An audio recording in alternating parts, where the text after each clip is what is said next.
Good evening, and thank you for joining our webinar this evening. This is Parent University with Douglas County School District. We are just waiting for many of our attendees to get into the webinar. So it'll be just a moment and then we will get started.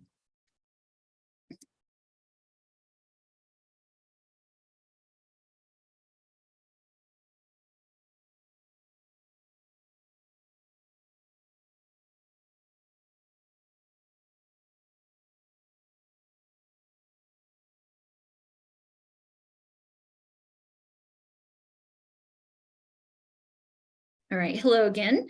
This is the Parent University License to Survive webinar with Douglas County School District's Parent University. We looks like we've got quite a few people on the webinar. We're still waiting for a few more, but I can start with some slower introductions.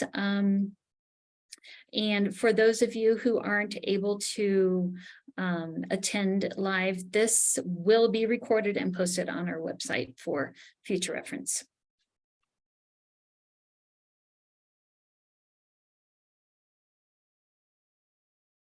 Okay, I think, Theo, if you're ready, I think we can probably get started. We've got a pretty good group of people attending. So thank you to everyone who signed up for this great Parent University webinar, License to Survive.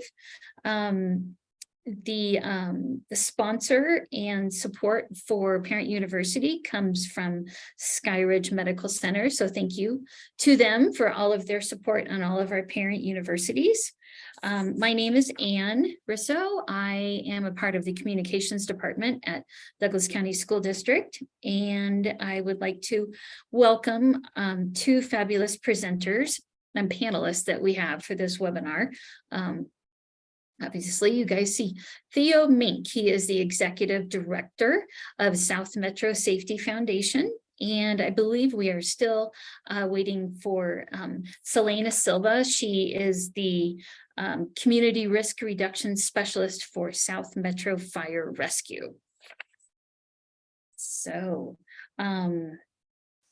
Theo, would you like to go ahead and get started with your presentation? Oh, there's Selena. Wonderful. We'll welcome her in and then we will get started with our presentation. Oh, and by the way, we will have an opportunity for questions and answers following the presentation from Theo and Selena.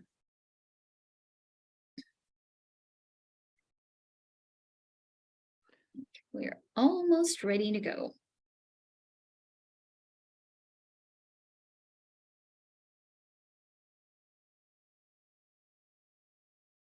All right, Theo, do you want to take it away? Sure. Okay. Thank you. So as Ann mentioned, my name is Theo Mink. I'm the executive director for the South Metro Safety Foundation. We're the nonprofit partner to South Metro Fire Rescue. So we offer community safety related programs to the general area of the South Metro Fire District. We kind of expanded beyond that, which kind of gives us the ability to do that being a nonprofit. So we'll do classes from basically for all ages. So we start with car seat inspections for new parents with infants, and then we'll do a babysitting class and a youth safety class for younger kids who are kind of getting to that point where they're ready to start maybe staying home alone or had to take on a little more responsibilities. And that includes a CPR certification for them. Then we do CPR classes for older teenagers through adults. We do adult driving classes as well that are very similar to our teen driving classes that we're going to be talking about here. And then we also do a senior safety program as well for older adults who are at home, but need a little bit more help and some more resources and try to give them that extended independence to be home safely. I'm previously a Parker police officer. I worked for Parker Police Department for almost 15 years. I was the lead driving instructor there, and I was also an accident investigator. So what we're going to be talking about here is near and dear to my heart. It's one of those things that I unfortunately had to see quite a bit of tragedy and it helped kind of put together these programs that we offer and hopefully try to make a safer community or a safer driving community. And then I'll introduce my partner Selena, who's with South Metro Fire Rescue, and we obviously work very closely together, but she's got a pretty amazing background as well. So good evening, everyone. I hope that you can hear me okay, Theo. Yep, Thumbs up. perfect. Yep, great. Okay, wonderful to be with all of you this evening. I have worked for in traffic safety for, let's see, close to 14 years. Well, actually, no, probably close to 16 years. So I always joke that I started when I was 10. But truthfully, I was lucky enough to work for the South Metro Safety Foundation in a contract capacity for, the last about 12 years. And in 2008, I was fortunate enough to work alongside Colorado State Patrol and a couple of our legislative partners, including Sue Ryden, to draft a legislation that is currently in place for primary child passenger safety that was enacted in 2010. So traffic safety is something that is near and dear to me. And as Theo mentioned, we are so grateful for your time tonight, and I'm excited to dive in. All right. Move on to some of the stats, and these are some stats that Selena has gathered for us, so I'll let her talk through these. Great. Thank you, Theo. So unfortunately, we're going to start off with some bad news, okay, before we get to the good news. But the bad news includes that this last year in 2022, Colorado experienced a huge and incredible spike in traffic deaths. In fact, the largest amount of traffic deaths since 1981. So let's think back in 1981, I had really crazy hair, maybe better or worse taste in music. I don't know, up for debate, depends on if you ask my kids.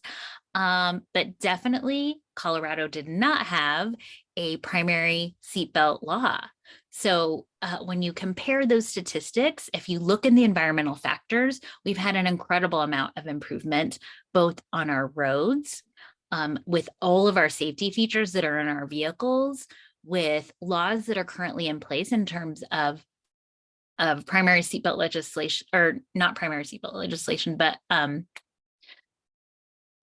less seatbelt features in 1981. So it's unfortunate that Colorado has taken this incredible step back towards the progress that we'd made. But that's a call to action tonight, right? So it's bad news in the sense that what our teens are up against now is really different in terms of what we were up against as young drivers. So that's why we're all here this evening. But last year, 745 people unfortunately passed away, died because of a traffic related fatality. And this is early data. We get our traffic data so much further down the road. You'll hear, most of the traffic data that you get that's solid is from 2 years prior. And that's because details of the crash, investigations, and other litigation has to transpire during those 2 years. So this number is very likely to increase. Next slide. Maybe. I'll just keep talking. So I love to talk. So it is our highest number since 1981. And in 1981, we saw 756. So a little bit more in the bad news. And I know that Theo's going to follow up with this and dive into it a little bit deeper. But if you feel like people are driving crazier on the roads, you're right. Unfortunately, it's not just a feeling. It's not just your anecdotal individual experience. We're actually, the data would support that right now. And that's put together in aggregate through the Colorado Department of Transportation. But again, we'll have more detailed data as the year rolls on.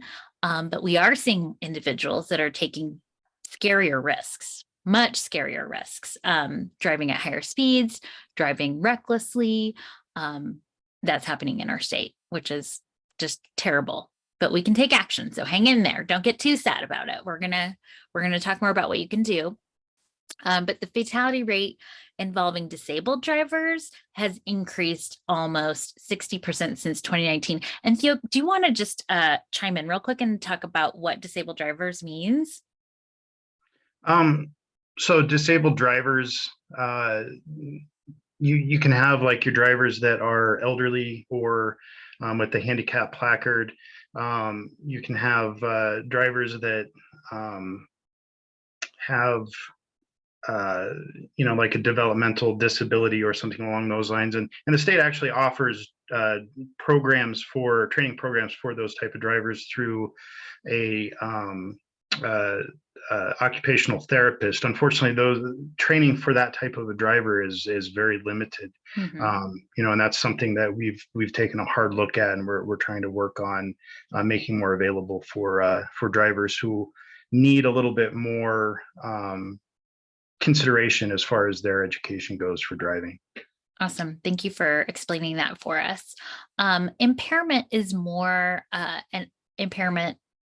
than just alcohol as well. Like, we're also seeing a large number of impairments and in tragedies involving impairments, both that result in incredible amounts of injury, like high acuity injury. So serious injury, as well as fatalities. And that has increased 25%. Like, it's more 25% of the impaired drivers involved in fatal accidents, rather. So a quarter of what we're seeing in that lump number are individuals that are under the influence of more than one substance. So it is not a one and done. It's like it is several layers of influence, which is really dangerous on the road. And unfortunately, and this is the one that just kills me, you guys, Colorado continues to lag the national average for seatbelt use. And that's across all fronts. Some of our really tough cases are individuals that are completely, totally unrestrained. Okay. All right. Thank you for doing that. I'm going to keep my camera off as we continue through this, just so you don't have to see my face as I talk, and you can focus on the slide. And most of you are here for an understanding of the permit process. The majority of you probably have drivers who are about to step into that exciting world of driving. Not exciting for the parents. Trust me, I just went through it with my daughter. But it's something that has a lot of things that it's important to understand, and some of these educational factors are proven to reduce the risks that new drivers take on, and have been proven to reduce the number of fatalities with younger drivers. And you'll notice that in those stats, still younger drivers aren't what are being listed as the problem. There is an increase in teen driver fatalities over the past couple of years, but obviously you see the areas of focus are on there, and the teen drivers aren't necessarily there. But there is some new legislation that's coming out that's talking about changing the driver's ed requirements again.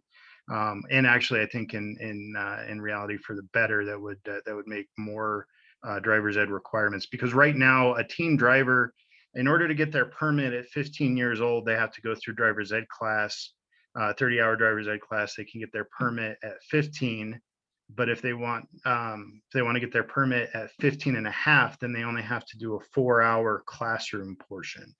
So they don't even have to have that driver's ed requirement. They're trying to make that a little bit more of a mandatory thing, the 30-hour driver's ed class for kids from 15 to 18, which I don't think is a bad thing, but obviously that makes a few things. But as you start to move into this whole driver's education thing, the biggest resource that you can get is going to be the Colorado Driver Handbook, and this is available on in the Colorado Department of Revenue Motor Vehicles Division website.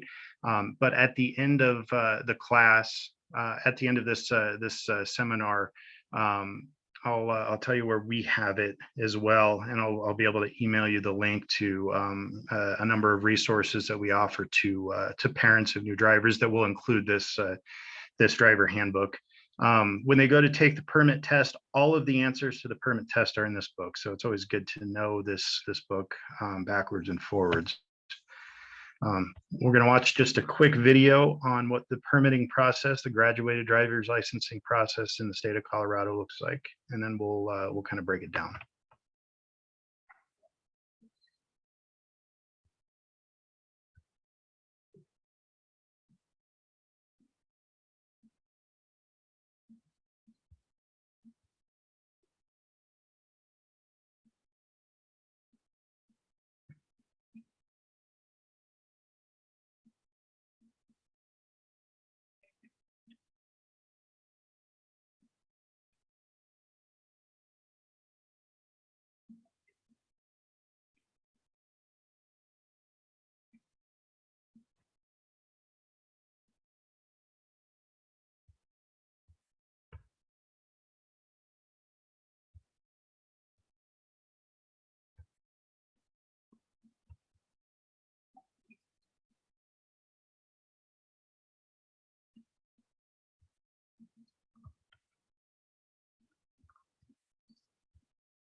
Okay, I'm getting information that there's no sound for the video. Is that correct, Ann? Are you not getting sound in this video? Yes, unfortunately, no sound. Okay, so we can skip past this video. I have it pretty well broken down in the presentation, and then I'll in the information that I email out, I'll include a link to this video. It's on YouTube through a group called Impact Teen Drivers. And it's a good just kind of runs through the whole process of the GDL. I'm not sure how to fix the sound because I get it on my end, but I don't know how to share that and get it on the other end. So apologize about that. It's always something that we have to deal with technology. So we'll just carry on to this. So when you're going to get your permit, there are a couple of different options. So the first one, and the one that I always suggest because it provides the most training, is going to be complete 30 hours of driver's education. So when you see your driver's ed schools around town, or the cars that are marked student driver and they have the logo for the school, those will be the ones that provide this 30-hour driver's education course. A student can start coursework at 14 years and 6 months. So they do the classroom. Usually it's on weekends that they have to do this for a total of 30 hours. And then once they're finished with that, with the 30-hour driver's ed course, then when they turn 15, they can go and take the permit test and get their permit. And then the driver's school will also require, or the state requires actually, that they do an additional 6 hours of behind the wheel time with the driving school with an instructor during the course that they have their permit. So what they would do is they take this class at 14 years and 6 months, apply for their permit, get the permit, and then between the time that they receive their permit and they get their license, they need to log 50 hours of drive time with the parents.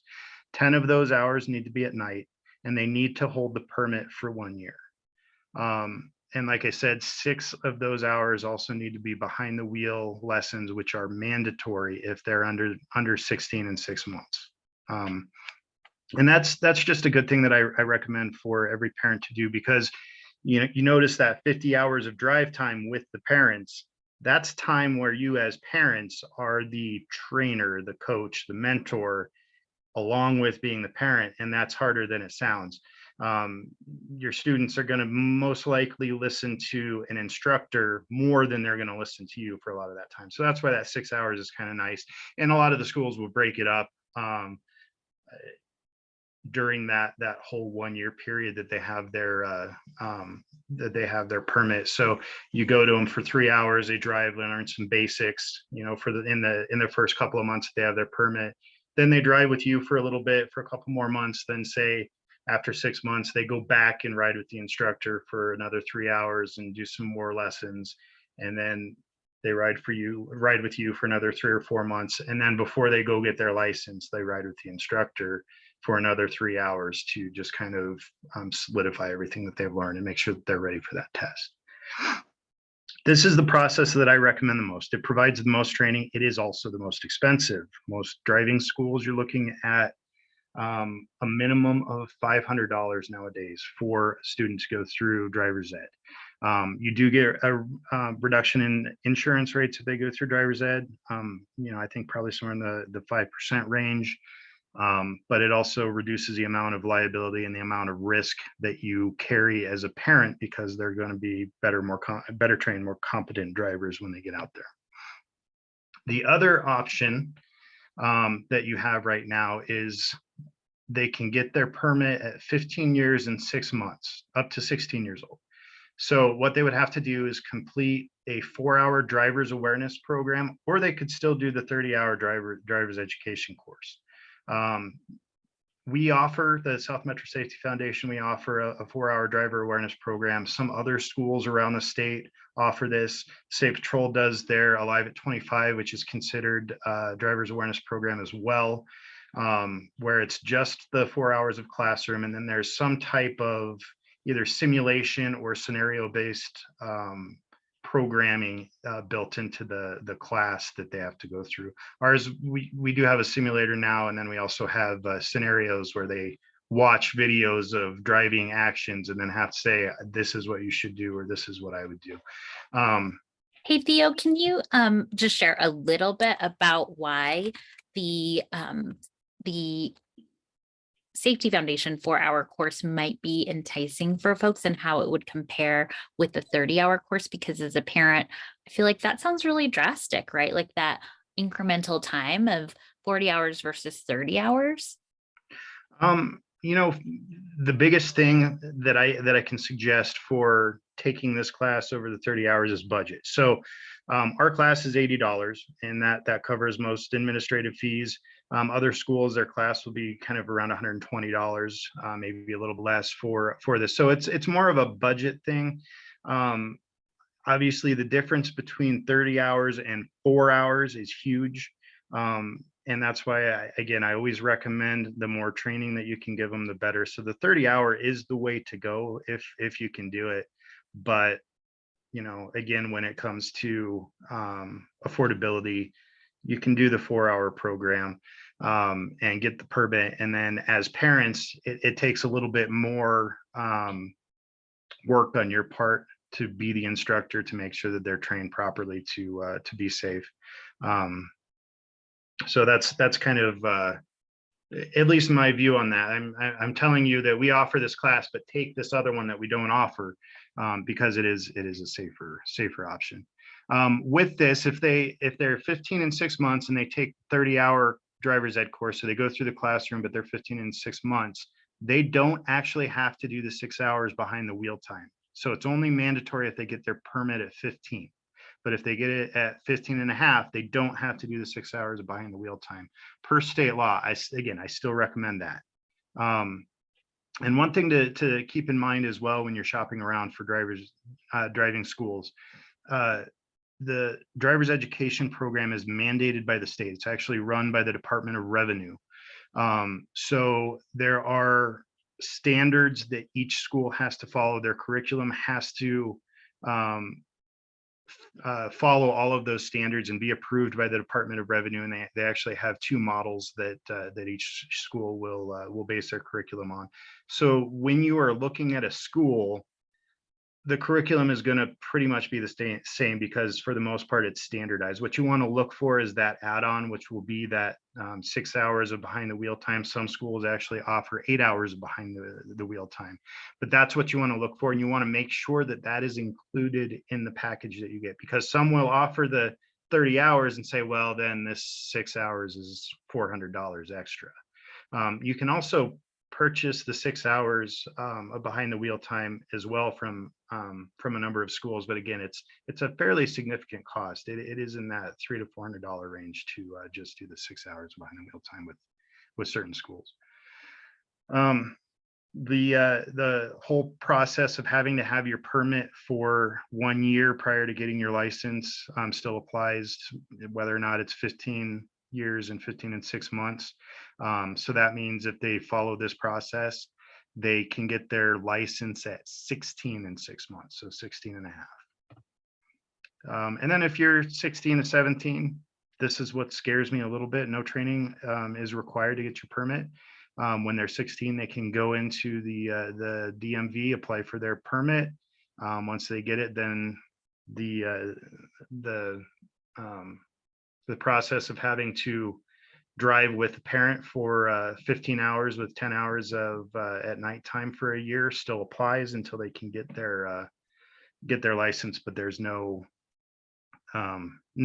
additional training required, no classroom training required. Testing has always been kind of one of those things that we get a lot of questions about, because you have to make your appointment with the DMV. A lot of times you would have to wait in line for hours to go and sit at the kiosk and take your test, and it was fairly high stress.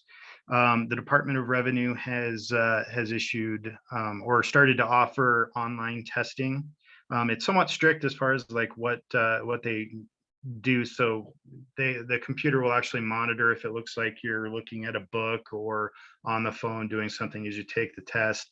And then also it requires that a parent, they don't have to log into a separate computer, but they have to register themselves as a proxy, and the parent has to be in the room monitoring the student as they take the test. But it's actually a fairly good deal. The link for it is down below. It's still a little bit difficult. So my suggestion is do a screenshot of this or take a picture of it. And again, in that packet that I send out with the parent information, I'll have a link to this as well, if this is an option that you want to do. So rather than going to the DMV to take the test, you can do it from home. These are some of the documents that you need when you go in to get the permit. This is something that a lot of people have issues with, but you need to have birth certificate, social security card, passport. So two of those, one of those two forms of ID. You need to have proof of insurance, and then two documents proving your residence. So a piece of mail usually is something that works, or a bill, something that's not like junk mail. And then proof of enrollment in a state-approved driver's program. So whatever driver's ed class that you decide to do, unless they're 16, then you don't need that. When you go there, you'll have to take the DMV vision test, the written test, which again, we mentioned is now available online. And then the parent will sign what's called the affidavit of liability. This has changed a little bit, but not a whole lot. So for parents and guardians, this is something that's important for you to know, is when you take your new driver to get their permit and ultimately their license, you are liable for any stupid thing that they do. So if they get into an accident and they kill somebody, you are potentially financially liable for that damage that they caused for the rest of your life. To the point where, oh, go ahead. I'm sorry. Can you share like some examples of what you've seen? Like, we don't like to use scare tactics here, guys, but I think it's also really important that we use relevant examples that have happened in our community so that we can learn from others' unfortunate experiences, right? Yep. So there's a story, and I can't confirm the numbers on how much this one cost, but it was a girl that had her license, but she was under the GDL laws, and we'll talk a little bit more about the GDL laws, how they restrict how many passengers you can have a car for certain periods of time when they first get their driver's license. But she was in violation of the passenger restriction in the car by, I think, 3 passengers. One of those kids that was in the car was a basketball star in high school. He was being scouted by the pros, basically. So he was expected to have a pretty substantial career. Anyway, she was driving, she lost control of the vehicle, got into an accident, he died. The parents sued her and her family for basically what his potential worth was. And they won. And it was in the millions of dollars that they owed, garnishing their wages for basically the rest of their lives. So, and we talk a little bit more about that as we get into to insurance, but that's kind of the amount of liability that you can carry as a parent with your kid. Now, the interesting thing about this affidavit of liability as well is you can revoke that as a parent. So let's say you have your new driver, they just got their license and they're out there driving like an idiot, and you don't approve of what they're doing. No matter what you're telling them, they're still making poor choices. You can go to the DMV and revoke that affidavit of liability. And what that does is it revokes their driver's license. So it's basically the same thing if a driver gets a DUI and their driver's license gets revoked, it gets taken away by the state of Colorado. That's the same thing that would happen to them if you revoke that affidavit of liability. Okay, so that's like a check this out. I always like to pause during that time. I think that's such an important and critical juncture for parents. So if you're listening in, maybe like take a pause. And to summarize, you can, as a guardian, revoke a learner's permit as their guardian at any time while they are a learner, correct? While they're a learner, or when they actually get their physical driver's license, until they're 18 years old. Until they're 18, correct? Yep. Okay. All right, in the licensing phase, this is where some of the bigger changes occurred, and this is where some of the more notable results that we saw for teen-related accidents really happened. These changes are credited for reducing the number of teen driver fatalities by about 47% from the late 90s to about 2004 when these were implemented. That it was a huge problem with teen car accidents. When I was a brand new officer, and what kind of got me involved into this was responding to my first year teenage drivers that were killed in car accidents just in the town of Parker, or in the immediate area of the town of Parker. But then once these were implemented, they saw a reduction of fatalities, teen fatalities, by 47%. It's been pretty continuous from there. It's been able to maintain the lower numbers of teen fatalities since then. Hey Theo, can I share a quick question that someone typed in the chat? Sure. Okay, does the DR 2460 automatically expire when the driver turns 18? Yes, it does. Thank So you. once they become adults, you're no longer liable for them. Obviously, most parents still carry their drivers under insurance until they can be even 25 years old. Is kind of the oldest that I've heard of insurance carriers taking them if they're still students in college. So there's some liability still under that, but it's not that direct liability where you can be sued for their actions at that point. We're liable in other ways as parents till the end of time, right? Pretty much kind of the way it goes. All right, so for the first, this is what happens. They've got their driver's license. This is what happens, what they're required to do right now. So for the first 6 months that they have their license, no one under the age of 21 can be in the car with them except a sibling, or if a parent or guardian is with them as well. So there is that sibling exception because the state realizes that parents need the help to have their new drivers transport siblings to school or to daycare, to whatever. I still would limit that just until they get a good sense of driving on their own, because it is a little different.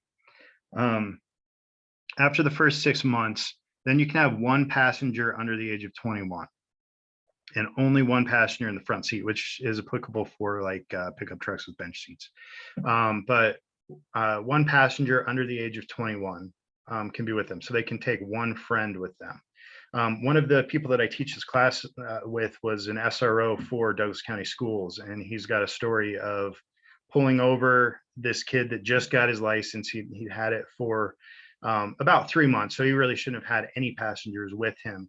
But he had 2 passengers up front, 3 passengers in the rear seat, and 1 passenger in the trunk. And you can see there's a lot of problems with that. But for each passenger that you're caught with violating GDL laws, it is 2 points off of your license. And we'll talk a little bit more about the points and how that works with these here in a bit. So two more peer passengers more than triples the risk of a fatal crash with a teen behind the wheel. And this is one of the primary reasons I can actually think of a specific accident that happened in the I think it was 1999 up kind of in the Greeley area, where a kid had just gotten his license and he had 3 people in the car and went through. He actually didn't break any traffic laws. He went through a stop sign and got hit by a semi, an oncoming semi. But that was one of the things that was like, a good driver is going to know that what to look for and to be more cautious. And they figured that he may have been distracted during that situation. But then the number of these increased throughout that time period.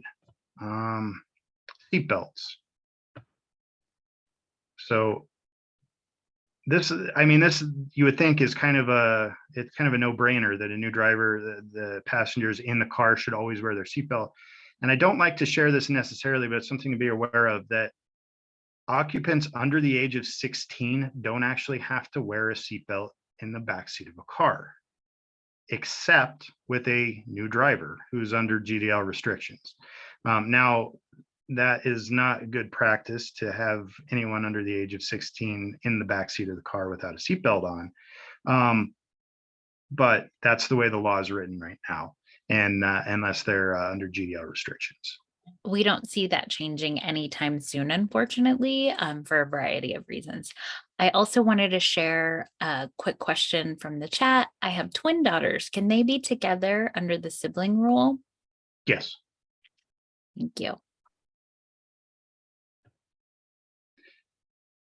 All right, and fatal teen driving crashes. So 55% of teens weren't wearing seatbelts, and we actually saw this number jump over the past couple of years. There were 2 accidents that I know of specifically in the town of Parker that happened where the teenagers did not have their seatbelts on and were ejected from the car crash. One potentially could have survived had they been wearing their seatbelt. So this to me is a scary number. You know, teenagers, if you do some research on what goes on with the teenage brain, you understand that cause and effect is something that that they don't have a good understanding of, because of the way that their brain is developing. The parts of the brain that process cause and effect don't work very well until they're about 25 to 27 years old. So seatbelt is kind of a direct relationship to that lack of understanding of cause and effect. Cell phones, so no cell phone usage while driving under the age of 18.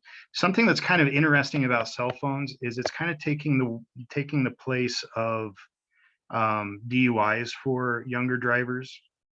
You actually see that the incidence of drugs and alcohol amongst teenagers is going down a little bit, and the reason for that, it's believed to be because of the cell phone. And the cell phone in itself is kind of a drug alone in its own right, because as they're using the cell phone, you know, say they get a alert or a text message or something like that, what it does is it causes dopamine to be released in the brain. So it gives kind of a sense of almost euphoria every single time that someone likes a picture that they posted on Instagram or something like that. So that's kind of basically they have their own dopamine button with that cell phone when they're using it. And it becomes more and more difficult for teenagers to put their cell phone down when they're driving. One thing with my daughter that was just, I mean, I knew that it was a thing, but when I had to experience it with my daughter, trying to take her cell phone away was like a bomb went off every single time. I mean, it caused so much screaming and almost violent reactions. And that's common, unfortunately, with parents with teenagers with cell phones. It's just how powerful that cell phone is. And Theo, did you, I wanted to add also that the no cell phone rule includes, for example, like changing a playlist, because we use our phones for so much more than just talking right now, or talk to text as well, is included in that rule. Yep. And as you can probably surmise from the question that you see here, drivers under the age of 18 can legally use voice activated function on the phone while driving. True or false? And that is false. So absolutely no phone use while driving for those under the age of 18. And that also includes the maps. Well, Savannah, tell me if the audio doesn't come through on your end. We'll try the video. If not, we'll just link it in the information later. I just remember sitting at home thinking to myself, like, I have no one. Like, my friends were there for me at first, but after a while, they weren't. I looked up on her Facebook page and she said on there, can anybody please hang out with me today? I don't have any friends. Before the car accident, the things I did in high school with my friends were, you know, just go to the high school games and everything. Every weekend go to a party, go bowling. I was a good student. I was a role model. I was like a preppy little girl in high school, so I used to model.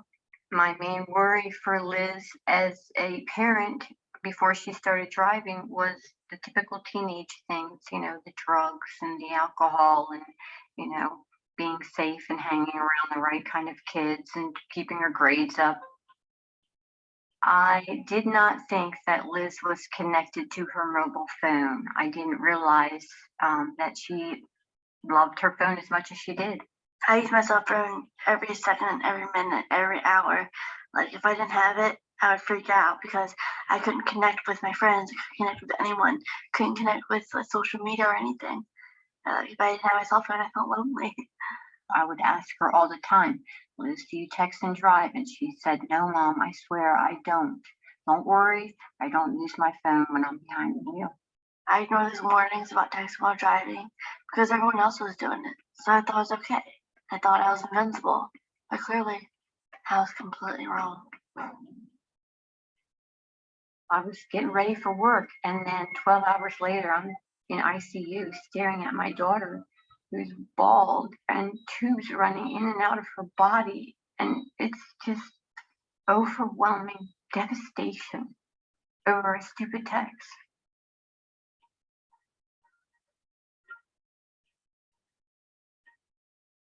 The consequences of my life now after the car accident is the fact that I'm blind in one eye now. I cannot smell. I cannot hear that very good because a bone broke in half and covered my eardrum. I can't create tears because both my tear ducts got damaged, and I can't put my body to sleep naturally. I take medicine to go to sleep. The hardest part about my life after the car accident was the fact that I was alone. Everyone was away at college. I wasn't. I couldn't drive. I couldn't go to college.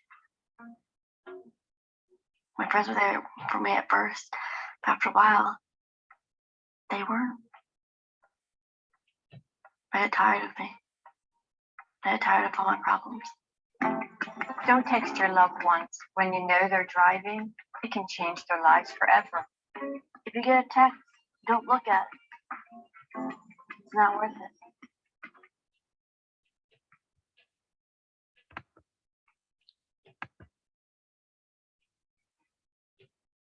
All right, so as it says, 51% of teens admit to sending or receiving text messages while driving. I think it's probably higher.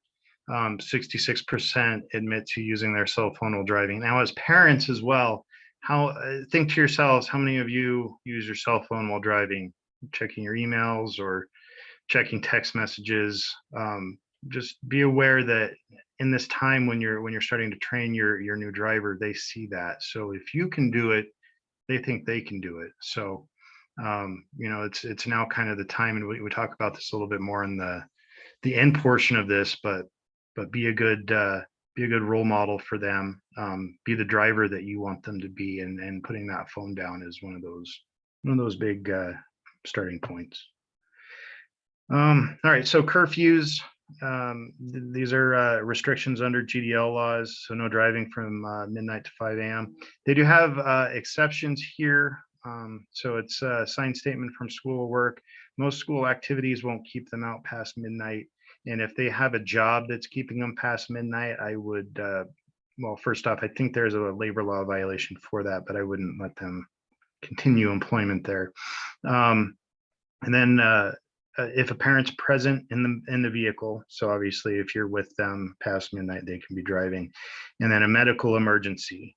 This one's kind of weird for me, because I do understand sometimes there could be a potential for, let's say, a new driver to drive somebody to the hospital, but your best bet is just to call 911 and get the medics there, get the professionals there that can treat them while they're en route and get them there quicker and safer than a new driver at night can do.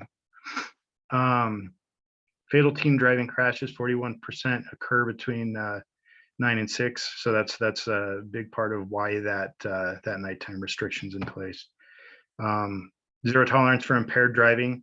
So we talked a little bit about cell phone kind of taking the place of drugs and alcohol. Drugs and alcohol are still a problem, but it's just lesser so than it had been in years past. And a DUI, alcohol use for a teenager, is substantially less than an adult DUI. It is a .02 for what we call a baby DUI, which is a couple of sips of a beer, essentially, that would get them a .02. And then they can also look at the MIP portion of that too, which is minor in possession of alcohol, which some jurisdictions, even if they're not driving and they get an MIP, will pull their license until they're 18. Not all jurisdictions, but some have been doing that. So We had a comment that I think comes in a little bit later, Theo, in terms of the apps that are available for limiting accessibility to phones while students are driving. yep, and I will actually have a list Yep. of those apps here in just a little bit. Yeah, and just to remind everyone that all of the links and the resources are going in that packet as well. So that will be a wonderful read with your teen. These are just some other statistics that we show for teen fatal crashes. So 63% of passenger deaths were caused by teen drivers. A lot of those, they were messing around. A good portion of them didn't have seatbelts on. 31% were teens with drugs and alcohol, and 39% were male drivers between the ages of 15 and 20, and they were speeding. So violations of DDL requirements can have some pretty substantial consequences through the courts.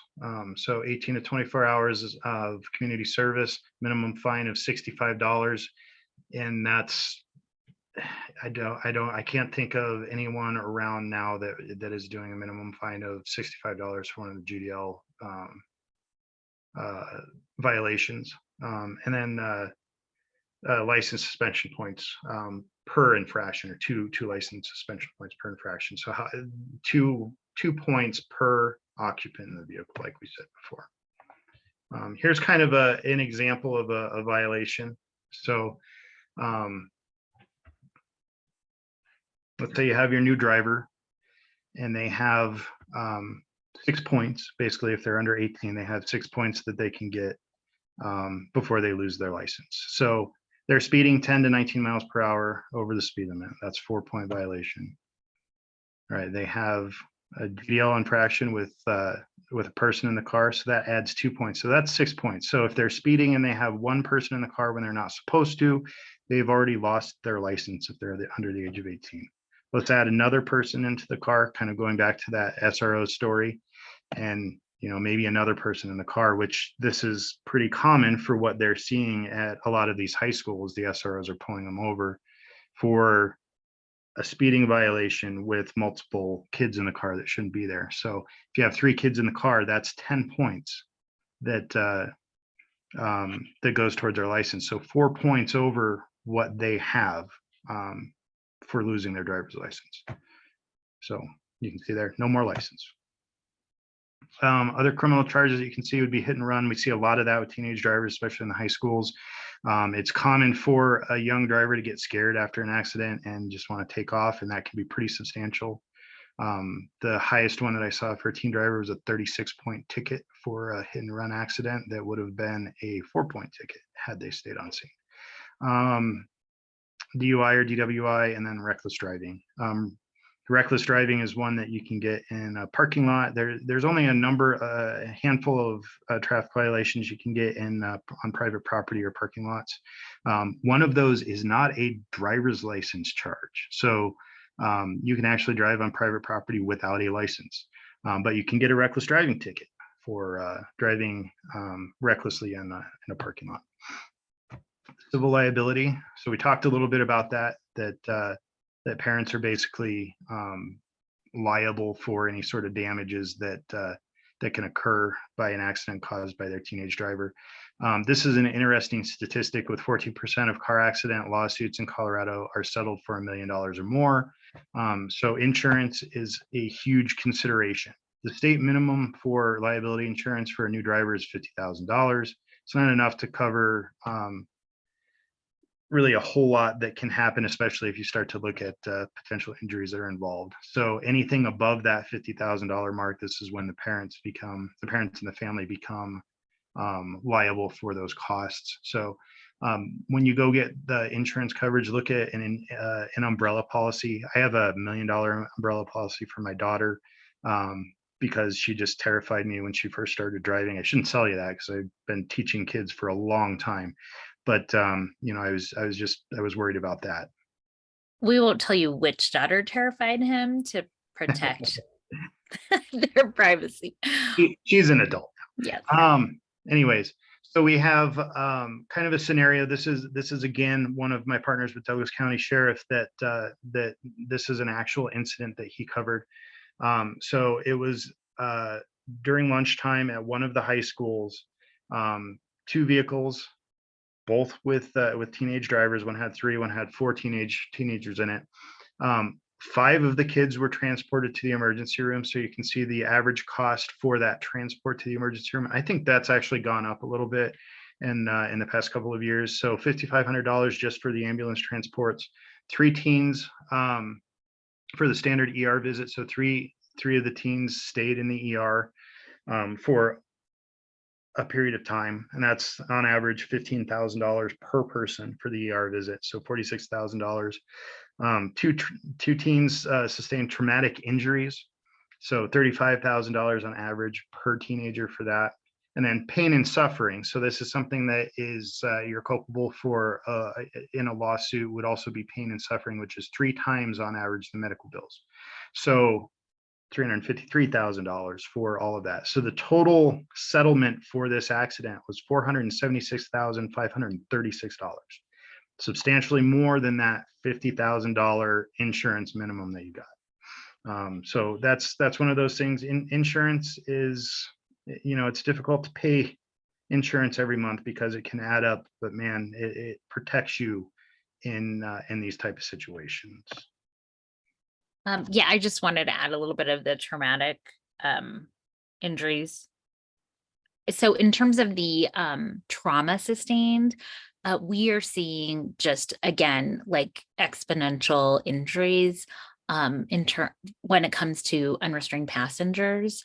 So when we talk about that trauma, that, like, just the number that was listed is just the absolute bare minimum, right? Like that does not include and is not, that doesn't include the transport after, because sometimes those traumatic injuries have a lot more, like you're not able to walk, unfortunately, after, or you have to be transported by a special ambulance. And then in addition, like specialized equipment and follow-up visits and PT. I mean, the list just goes on and on. We also have a comment in the chat. My daughter's turning 15 or 16 months, 15 years, 6 months next month, and we'll get her permit then, right? A lot of us are in that same scenario.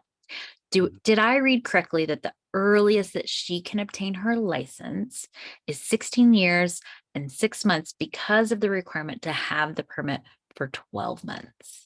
Yes, that's correct. So that'd be the earliest that she can get is 16 and 6 months, because you have to have the permit for 1 year. Exactly. And you have to do that 50 hours of drive time. Yep. All right. So one of the biggest things that we're seeing that reduces the potential for accidents is parent involvement in this whole process. Like I mentioned, that you're the trainer, the mentor, and we only have 5 minutes left, so I'm going to brush through a lot of this.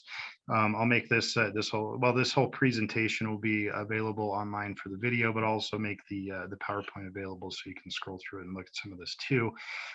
But your involvement as a trainer and a mentor, because you are the primary instructor. Even if you put them through driver's ed class and they have that 6 hour of drive time with an instructor, that's only 6 hours out of a minimum of 50 hours for their permit. So you're with them the majority of the time. So that's one thing to kind of think about and get yourself in that proper mindset. You can kind of see the statistics here that sufficient involvement, parental involvement, will reduce traffic violations by more than 4 times, or they're 4 times more likely to get a violation. And then car crashes, they're 7 times more likely to get into a car crash if you're not involved in their training process.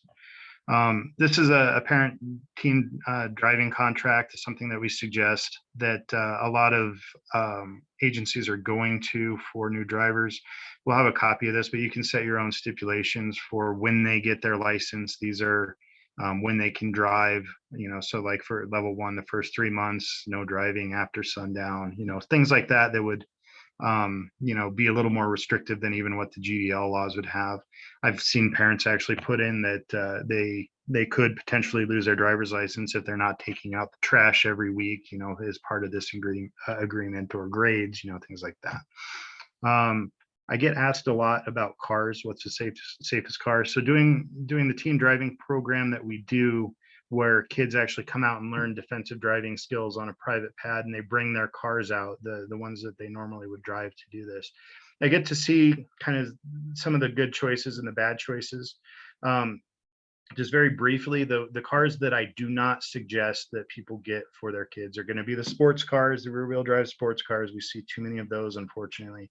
And then also the larger SUVs, and parents are like, well, I want to put my kid in as much steel as possible so that will protect them. Well, to a point, they might have a little bit of a safety cage, but that weight comes with consequences, because when it starts to skid, so when our roads are like they are now, and a kid being a inexperienced driver, not understanding how to slide or what it feels like even to slide, and they start to panic.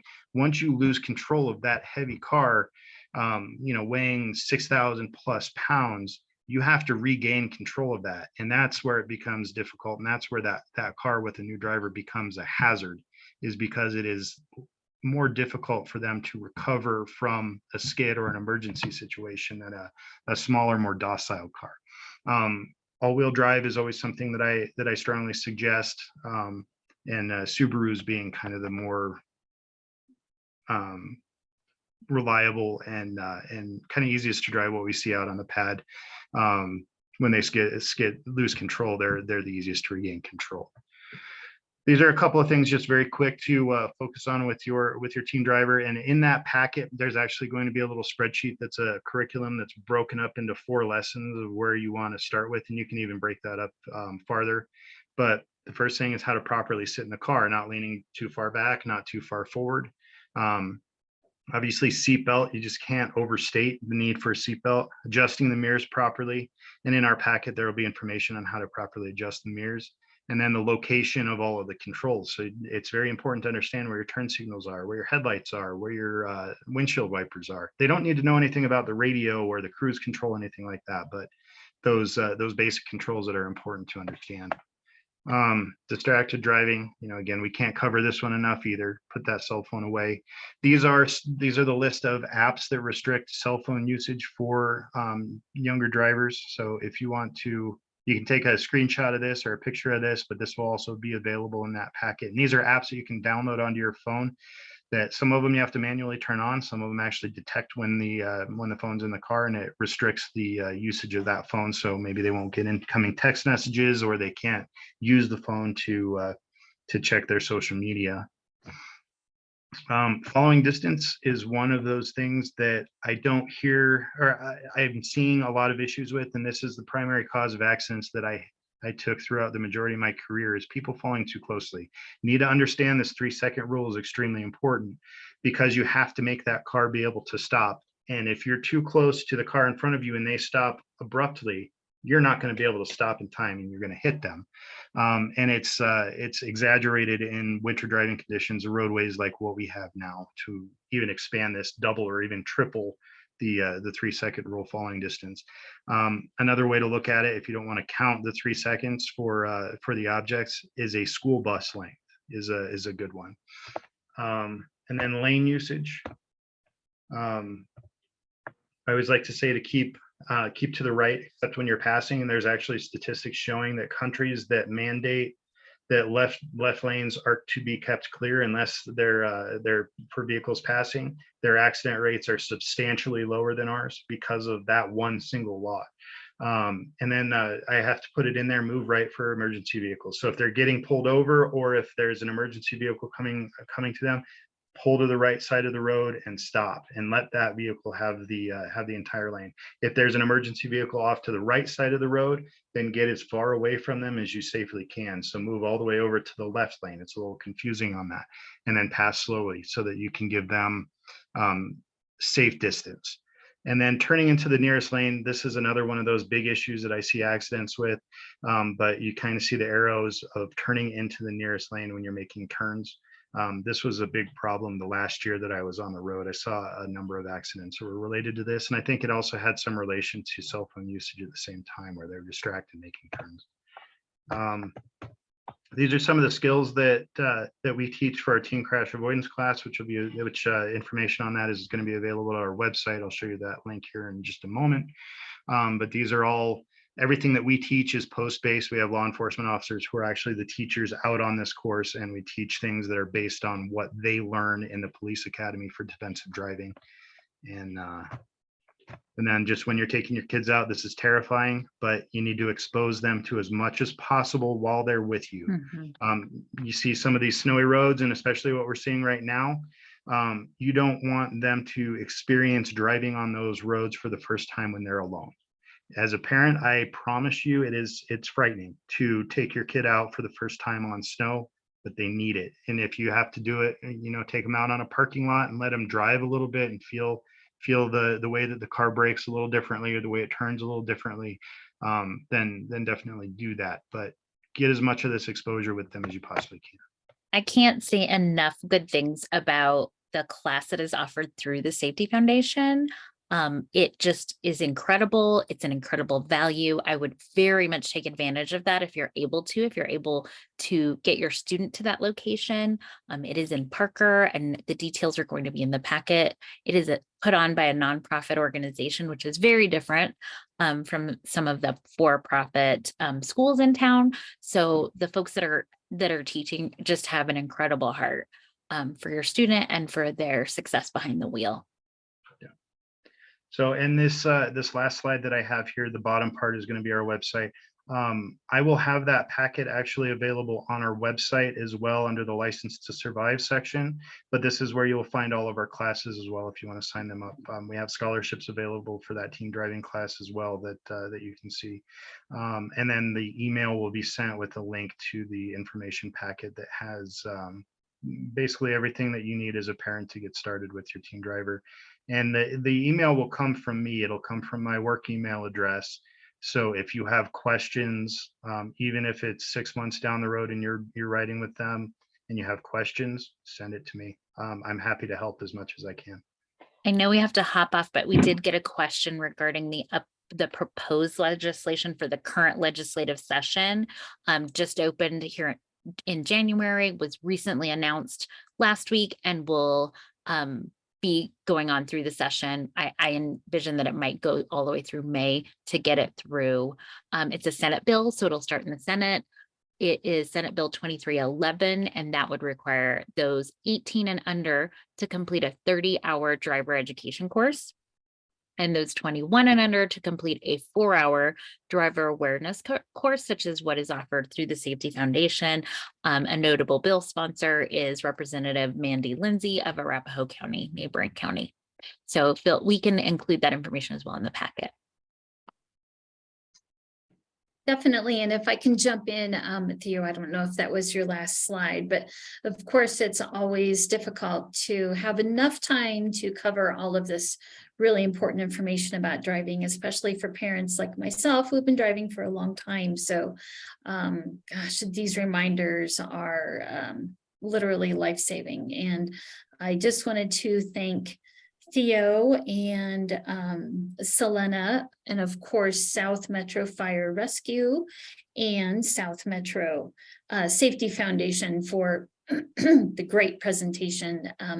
Please know that you will receive an email with all the contact information in the packet and information on the presentation, and as well as the recording from this evening will be on our website as well as being sent to you. So hopefully that can be a something that all of our viewers can reference multiple times, as there's just so much to take in. And just if we were unable to get to a question that you had, or if you think of something later, feel free to reach out to both Theo and myself. We love to get your emails and spend time with you on the phone or via text or whatever we need to do to get you the resources that you need. So we'd love to hear from you guys. And if you are not able to find those, feel free to reach out to me at Douglas County through Parent University, and I can get you both of the information from Theo and Selena. And unfortunately, we are out of time for this evening. I just wanted to once again thank both of you and your organizations, as well as Skyridge Medical Center, who is our regular sponsor for Parent University through Douglas County School District. If I can just take a moment to talk about our next Parent University, it is on February 22nd. It's another webinar, and the topic of this one is careers after high school, college versus technical education, which is really exciting and very timely right now. Our panelists for that will include our post-secondary readiness team, which otherwise is known as the wonderful staff at Douglas County who helps your children figure out what to do after high school. So as we know, that's always something on our minds, along with safe driving. So on that, thank you again for joining us, and I hope everybody has a wonderful evening. Drive safely, and we look forward to seeing you next time. Bye-bye.